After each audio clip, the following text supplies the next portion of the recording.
Hello everyone, welcome to my channel. I hope everyone is having a wonderful day. The headlines broke like a sudden crack of thunder over Beverly Hills, sharp, loud, impossible to ignore.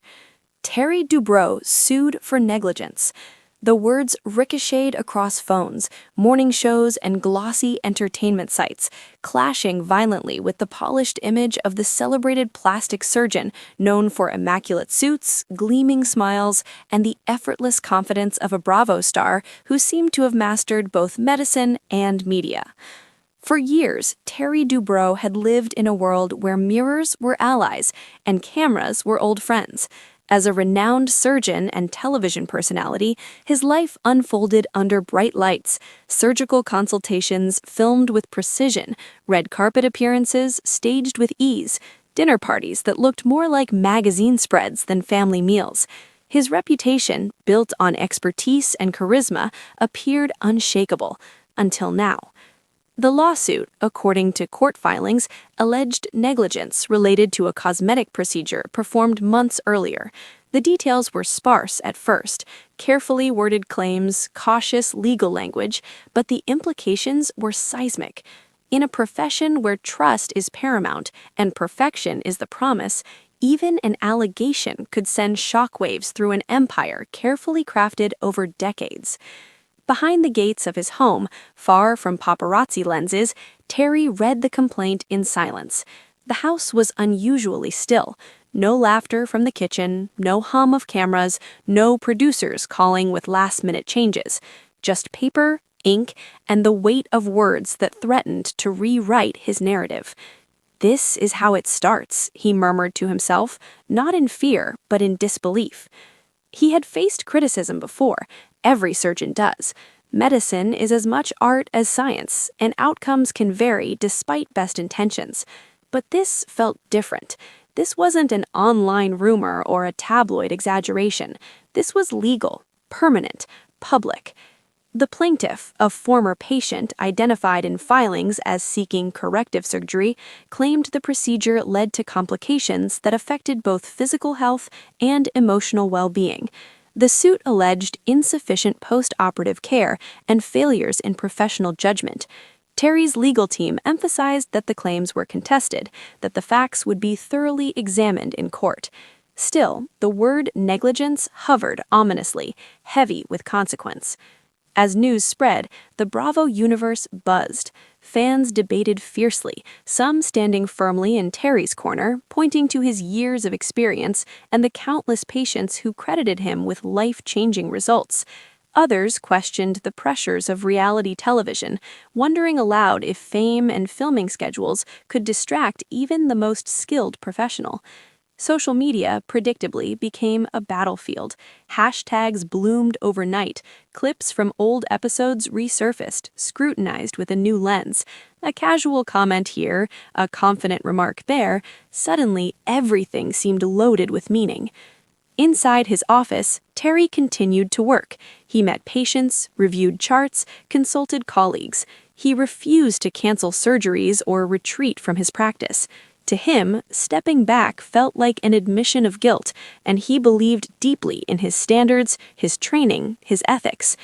But even as he projected calm, the strain was undeniable. Nights grew longer. Sleep came in fragments. He replayed surgeries in his mind, questioning decisions he had once made with certainty. Was there a moment he missed? A symptom he underestimated? A follow-up that should have happened sooner?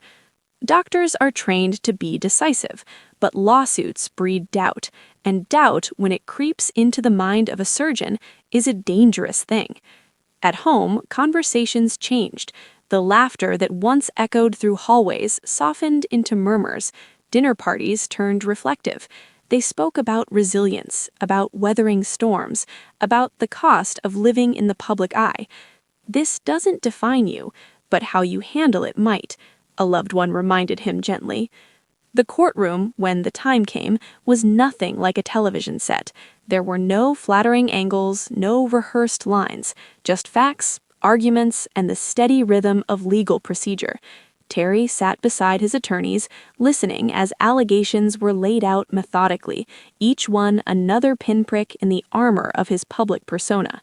Expert witnesses would be called, medical records would be reviewed, context would matter, so would timelines, protocols, and professional standards. The case, like many in medicine, was complex, layered with nuance that headlines could never capture. Outside, reporters waited. Inside, a man known for confidence confronted vulnerability. What fascinated observers most wasn't the lawsuit itself. Medical negligence cases are not uncommon, but the collision of two worlds, the meticulous, conservative realm of medicine and the hyper-visible, emotionally charged universe of reality television. Terry Dubrow stood at that intersection, emblematic of a modern phenomenon where professionals become celebrities and private practice becomes public spectacle. Critics argued that fame invites scrutiny, that those who profit from visibility must accept their risks. Supporters countered that no doctor, famous or not, should be tried in the court of public opinion before facts are established. Through it all, Terry maintained his stance. The allegations were disputed, the care provided was appropriate, and the truth would emerge through due process. His legal team echoed this, emphasizing that a lawsuit is an accusation, not a verdict. Yet perception, especially in the digital age, moves faster than justice. Weeks passed, then months. The story evolved, as legal stories do, slowly, deliberately, often far from the spotlight that first ignited them. Other headlines emerged, other scandals captured attention.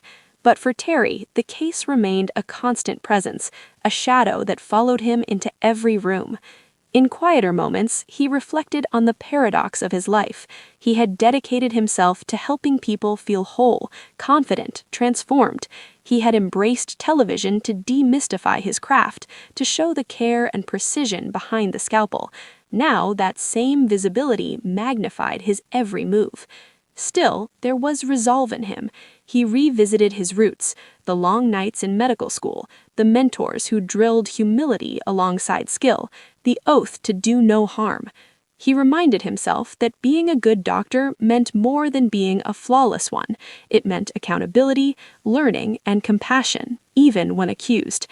As the legal process continued, Terry returned to a familiar mantra: let the facts speak. He trusted that medicine, when examined honestly, would tell its story. Whether the lawsuit would be dismissed, settled, or proceed to a verdict remained uncertain. What was clear, however, was that this chapter marked a turning point. For a man who had spent years curating perfection, the experience forced an unfiltered confrontation with imperfection, human, professional, and public. And as the cameras eventually returned, as they always do, one thing was certain: Terry Dubrow's story, like medicine itself, was more complicated than any single headline could ever convey.